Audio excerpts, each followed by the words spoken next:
Today, we're resurrecting a post written by Tom Brevoort from last year. Why?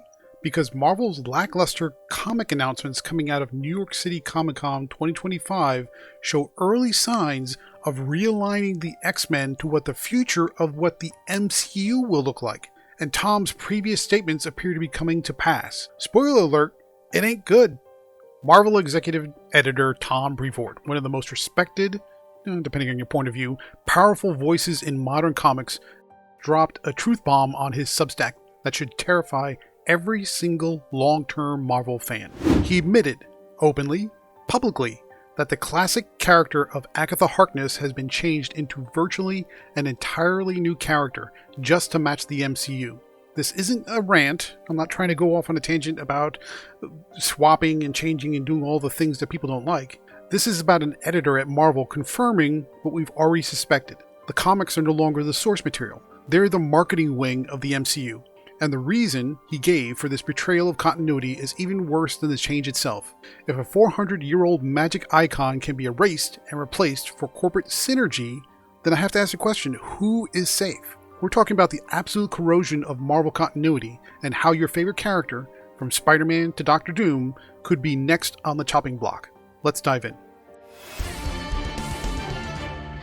The most damning admission here is that Tom Brevoort admits he doesn't really love the change, but his job requires him to execute the mandate from corporate leadership. Now we get into this sticky problem. Whether or not he's actually saying that just to save face, so that people who might be upset with the change, now this is Agatha Harkness. I don't think that many people are going to be truly upset about this one character, but it speaks to a larger problem. That Brevoort is getting mandates from on high that says whatever character compositions you have, whatever canon they have, whatever history they have, just throw it out. You are now expanding upon what quote-unquote Hollywood writers are writing for the MCU. And if you look at Phase 4 and Phase 5 of the MCU, that's maybe not the best direction you want to go in for Marvel Comics as a publishing company. Now this presents a conflict. This proves the editor's creative vision is overruled by synergy needs, confirming the comics division's secondary status in the overall architecture of what Marvel really means. Marvel is now a brand, but it's a multimedia brand. So instead of looking at comics as the core, it's comics as secondary to what the movies are doing because, quite frankly, they're spending a lot more money. Now you can say, well, if they're spending more money, they get the right to dictate how Marvel goes, right? Well, honestly, that's wrong because the MCU wouldn't exist if the comics didn't create a fan base, if they didn't tell memorable stories. The tail is now wagging the dog, and the dog is just rolling over. So what's the justification for this? What's the brutal fact of the matter when it comes to money? Tom Brevoort claimed classic Agatha had a sum total of 0 fans. Okay, and to that I agree. This is before the MCU. Unfortunately, the way it's presented and the way he's stating it disrespects decades of comic history and veteran readers. There were people who recognized the name. When you say Agatha Harkness, if you are a kind of true blue Marvel fan, you kind of understood who that character was and what was their place in the overall architecture of the Marvel universe within the comics. And Agatha Harkness was very integral to Wanda Maximoff as the Scarlet Witch. So it's not like nobody knew who she was and who cares. But let's take that a step further. How does that apply to other characters? How many huge fans are there for, say, Mephisto? There are a lot of people who read comics who know who Mephisto is and what he's all about, but to the MCU, nobody knows who he's all about. He showed up briefly at the end of Ironheart, but that's about it, and nobody really kind of knows that history. So is it okay to wipe out Mephisto and completely rework his history and his backstory? And if they do, what does that mean for characters like Spider-Man? Mephisto is very relevant to Spider-Man, especially for One More Day.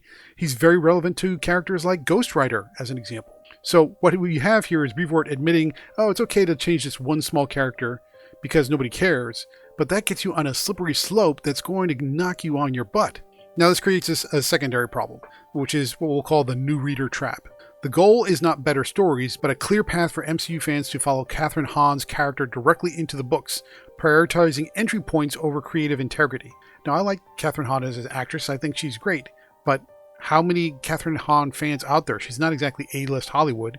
And B, how many of them are going to associate her with the character in the comics and use that as motivation to jump into the comics? I can say it's going to be very nearly zero, and I feel confident in saying that. This also brings us to kind of an erosion factor. We'll call it the visual erosion. The physical transformation of Agatha Harkness into this sort of old crone, a sort of witchy type character, into a now younger, sort of hipper Portland wine mom kind of character is a physical symbol of the change in Marvel's corporate philosophy.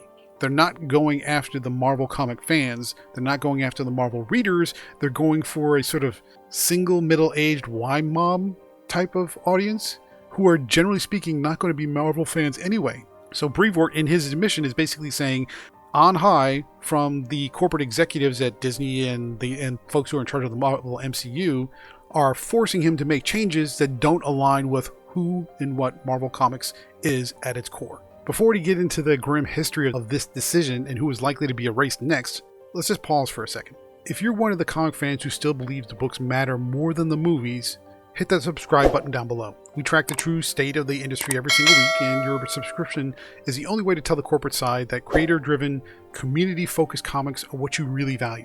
Subscribe, hit the like button, and let's get back to the corporate synergy machine and all the rustiness it entails.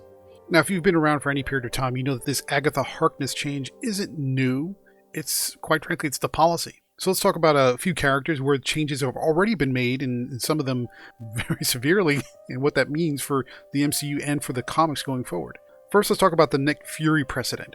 The original character from 616 was a white gentleman with gray temples. He looked very much like Reed Richards, but with an eye patch. He was effectively replaced and erased by Nick Fury Jr., modeled after Samuel L. Jackson for the Ultimates line. This showed the corporate power 13 years ago, so I'm not objecting to the change necessarily, but what I am saying is this is not a new precedent. This has happened before, it's probably going to happen again. And in that case, it was a pretty severe change, a lot more severe than de-aging Agatha Harkness, but folks went with it because there was establishment within the comics within the Marvel Universe, at least in the Ultimates line. For Agatha Harkness, this was a dyed-in-the-wool change that started in the MCU and then pushed its way back. Here's another example. You have Scarlet Witch and Quicksilver's core origin as Magneto's mutant children. That was completely scrubbed from the comics to align with MCU's initial non-mutant rights version. Remember, when they first showed up as a sizzle reel at the end of one of the films, they were avoiding the word mutant altogether. The word mutant hasn't come up, actually it didn't come up until recently with the Ms. Marvel Disney Plus show. That's the first time the word mutant was ever mentioned. So they've not maybe completely retconned their origin story as being children of Magneto, but they get pretty darn close, or at least try to avoid it altogether. Again, another big change, and that one's pretty significant if you think about the characters and the lineage and what that means to the broader sort of mutant community. Then let's move over to, everybody's favorite android, the Vision. His complex, comic-driven sentience was replaced by an MCU-mandated link to the Mind Stone, requiring confusing retcons in the main continuity. He didn't start out that way. He was built and eventually developed to become an integral part of the Avengers. But he started off as a villain initially, and his connection to the Mind Stone really didn't exist in the beginning either. So there are a lot of changes to the character's origin. Now, through the acting and through the writing, they eventually got him back to kind of a familiar version that we know, but it pretty much changes how he started, which can have downstream effects when that character pops up again. And I believe they're making another Disney Plus show starring the Vision. I think it's called Vision Quest. So what we see here is a flip in the hierarchy of where we started, where those decisions lead, and how they wind up. Tom Brevoort's quote confirms the hierarchy is now MCU and then the comics, meaning comics function as the idea workshop that must conform to the final film's asset. So it effectively turns into a cycle rather than a one-way expansion. So what's the trade-off? I don't know, you have to ask yourself, is this necessary adaptation for a new medium or enforced assimilation of the source material? Tom Brevoort's quote proves it's the latter. So who's safe? Who's really safe from the MCU taking some of their changes? Some of them are good, some of them are really terrible, and pushing them back into the comics. The answer is the only true safe characters are those yet to debut in the MCU, or those whose established fan revolt will be too critical to risk. Spider-Man's core suit in history is an example. That's a pretty standard one. You can't mess with that one too much. Let's take a look at some of the characters who have already appeared in film, but whose origins and maybe some of their compositions are under threat of being retconned, just like we see with Agatha Harkness. Let's start with the Eternals. Their current comic book lore, especially Cersei and Sprite, is vastly complex and significantly different from what you saw in film.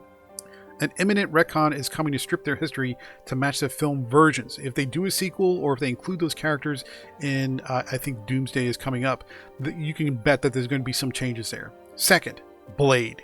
I love those Blade films starring Wesley Snipes. They were great, they were fantastic. The comic Blade, currently a solo figure, will likely be structurally forced into a team-up or have his origin and costume completely overhauled to match the movie's portrayal.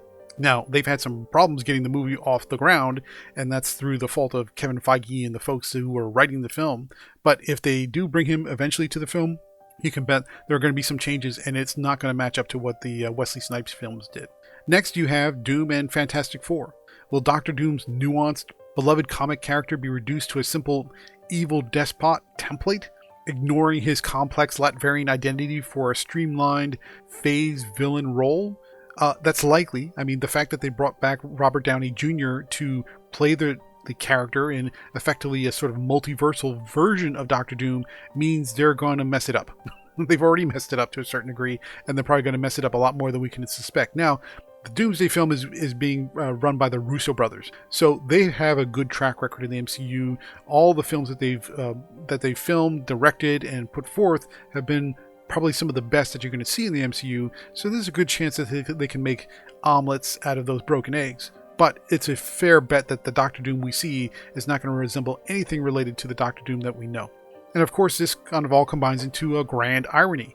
The MCU's recent creative missteps are now being backported, forcing the source material to adopt bad creative decisions for the purpose of synergy that doesn't even guarantee the movie's success. Nobody cares about changes to Captain Marvel as an example, or Ms. Marvel as an example. That one's a bizarre one, Ms. Marvel. So she started off as an Inhuman. They tried to change her into a mutant, but they tried to change her into a mutant with different powers than she has in the comics, and now they're trying to merge them together. And this is all being forced because they didn't want to portray a comic-accurate version of the character, and now they're trying to force it backwards. And it just looks like a mess because her mutant powers, quote-unquote mutant powers, are now emerged in the comics, and they look terrible. It looks like she has a disco ball on her arms. It doesn't even make sense. So, yeah, you can see these back-channel retroactive changes turning into a nightmare. So what's the final insight into this situation? Tom Brevoort's candor is a warning sign. His little truth statement should give you a big sense of worry. Creator-owned and indie publishers are the last safe havens where creators' continuity is respected, as their profits aren't tied to a billion-dollar film slate. But even then, indie creators are not safe. So if you're an indie creator and you're creating your own comic and somebody approaches you to do an adaptation, please read the fine print. Please get a lawyer. Get somebody who's familiar with copyright and infringement and all those things to look at the fine print to make sure that you are not giving away your creation and having it bastardized into something that's meant to satisfy Hollywood sensibilities, which is very far away from what you've created. The MCU is showing you in your face what happens when you let the Hollywood machine drive what happens in comics. Indie creators now are the last safe haven to kind of create their vision unencumbered by Hollywood, but if they approach you with a lot of money and promises of big lights and all kinds of fame, be very careful.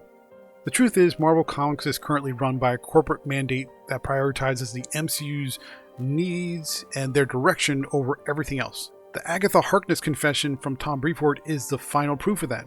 But there is a way to fight back by supporting independent creators, the indie books, and the creator-owned projects that Disney can't touch. That's really the long and the short of it.